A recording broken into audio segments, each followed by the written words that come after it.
Bonjour, aujourd'hui, petite réalisation sympathique pour les enfants, à mon avis comme pour les grands, des churros. Donc je me suis renseigné, honnêtement j'en ai jamais fait, on a testé hier, c'est nickel. Ça va tout seul, c'est extrêmement simple. Pour ça, 60 g de beurre, 25 centilitres d'eau, 25 g de sucre vanillé avec une pincée de sel, 225 g de farine blanche, 3 œufs. Je les ai déjà cassés pour avoir plus facile à faire ma pâte. Pour ça, on va faire comme une pâte à choux, l'eau, le beurre, le sucre,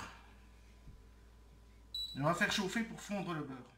Le beurre a fondu, on ajoute la farine, comme pour une pâte à choux, en une fois. Là, un peu d'huile de coude, on laisse le feu allumé, on va sécher la pâte. Donc ça, il faut avoir de bons bras. Donc comme pour la pâte à choux, voilà, on la sèche. Sécher, ça veut dire, regardez. Voilà. On peut éteindre le feu. La pâte est bien séchée. On a une belle boule. Et on va ajouter les œufs un par un. Et là, il faut être énergique.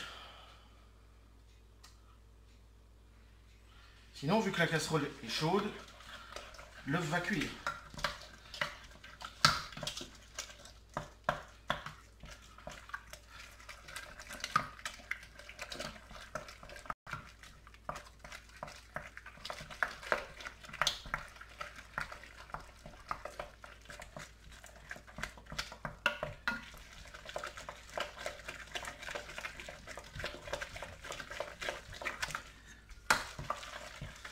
Voilà, l'œuf s'intègre bien.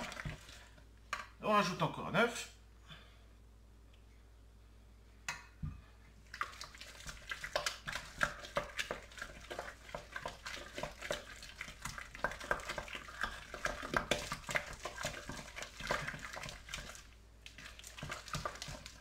Et on ajoute le dernier.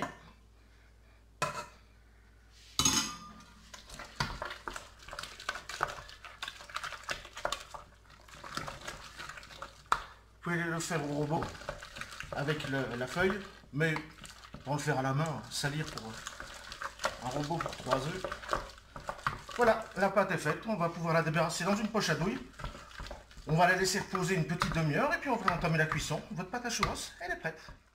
La pâte est mise en poche. On a mis en route une friteuse à 160 degrés, pas plus. Et là on va former nos churros. On les tire à la poche. Et on coupe au couteau. Le couteau qui est un tout petit peu humide.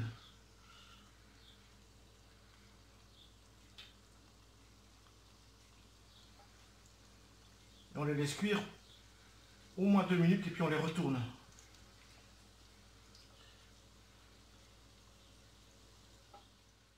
Tout simplement dans la friteuse pour avoir une jolie coloration. Bon. Avec ma pince, je les retourne tout simplement. Et on laisse encore cuire au moins 2 minutes. Ils sont cuits.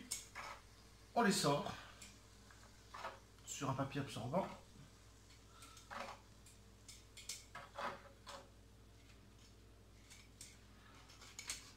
Et là, le sucre impalpable.